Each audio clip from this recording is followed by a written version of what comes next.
Thank you, Mr Assistant President. I rise to respond to a couple of questions that I put on notice to the Minister for Roads in relation to Wollombi Road in Cessnock. I'm concerned and disappointed, and I'm obviously not surprised, that the government has decided not to proceed in funding the ring road at Cessnock or in upgrading Maitland Road.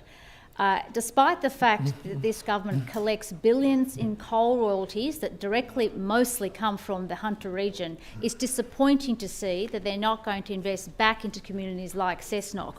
All that's being offered up in Cessnock is an offering of crumbs, where they're going to upgrade Wollombi Road into a 4-lane expressway, offering $16.8 million to the council. This is in direct opposition to what the community want there. There's been a lot of concern there, and I know for months and months our One Nation candidate there for the state election, Quinton King, has campaigned, has run a very strong grassroots campaign with councillors there that are in the minority, unfortunately, at Cessnock, and many of the community who are concerned that this express laneway that they're building in Wollombi Road will result in the loss of parking, direct impact onto the business community, and will remove the amenities that many of the residents enjoy currently on that road. There is a wonderful opportunity with the budget next week for the government to announce that they will actually upgrade and build a ring road for Cessnock. Why not? This is a community that's growing. It's a community that has provided and supported our economy at a larger scale through coal royalties for many, many years, and will continue to do so, given this government has decided to increase coal royalties by another 30 to 40%. Why not give back to the very community that supports that?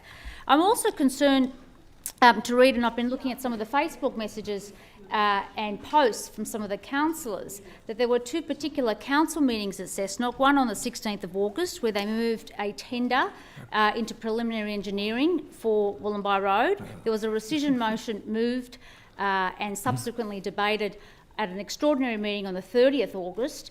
And I note that 30 chairs were removed that evening, and that 50 people who had come in to, about 100 people had come in to oppose this decision of the councils to proceed with the Wollombi Road upgrade, that about 50 were locked out of the council chambers. I find that very concerning, and I think if that report is correct, and I note that there's some concern in the chamber currently from the wife of the mayor, and I note you've got a conflict, and you shouldn't be making any comment during my speech.